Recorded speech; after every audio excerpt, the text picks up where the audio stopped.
Good evening, this is Steve Krampitz for WKOC. I'm here right before the Bill Gaither Trio concert, here with Bill Gaither. Bill, your latest album is entitled Welcome Back Home. Why'd you pick that theme? Any particular reason for that? It wasn't so much a theme as that's a new song that we're excited about.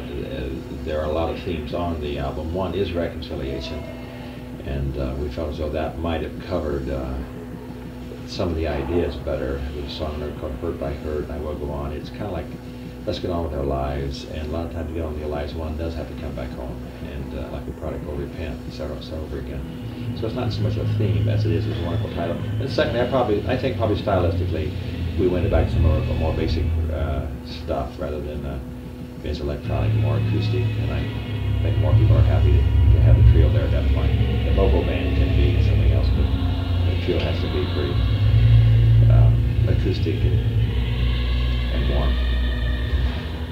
I understand this year marks the 25th year of the Gaither Gaither Trio, I should say. I was wondering, just how did the Gaither Trio get its start?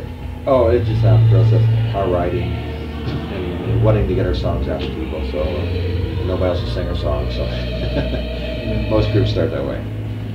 I was wondering, just in the way of that 25 years, what changes have taken place in the way of maybe your style or anything like that?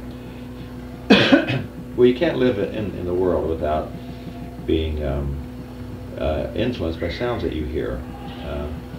For the one who would argue that Christian music is using worldly sounds, Christian music has always used sounds that they hear.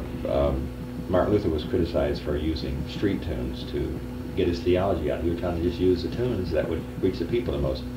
To us who have been in Christian music, the sound's never been that important. The most important thing is the lyric, what we are saying.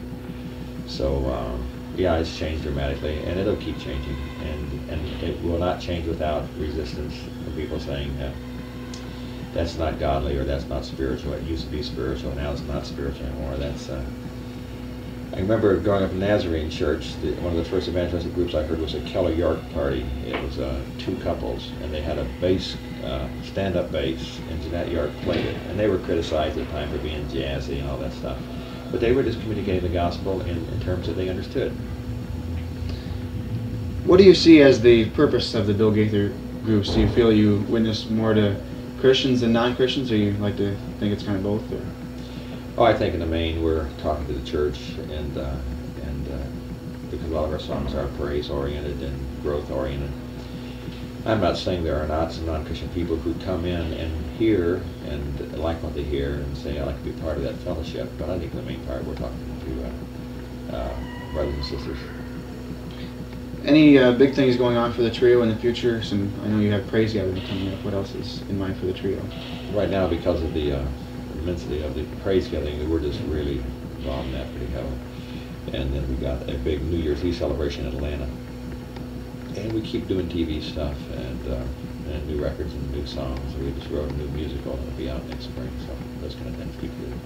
I was just wondering, Bill, if I may, how did you meet the Lord? I'm just wondering on your personal testimony. You know what? That is the most undramatic story in the whole world.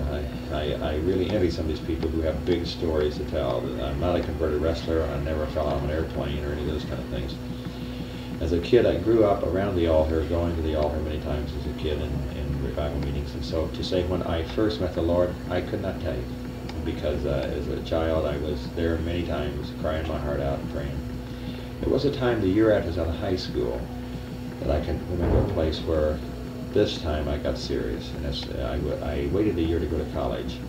And I think it had something to do with my decision to go to college and prepare for teaching and be a serious Christian.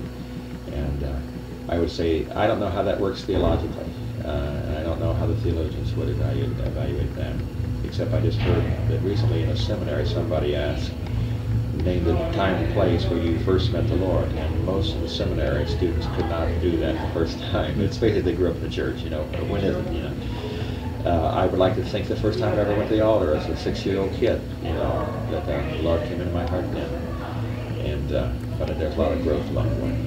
You said that your family was heavily involved in the church, and I would suppose that the Gaither Trio kind of arose out of your being in the church a lot of time and singing in the church with your brothers and sisters. right is where it all started for us.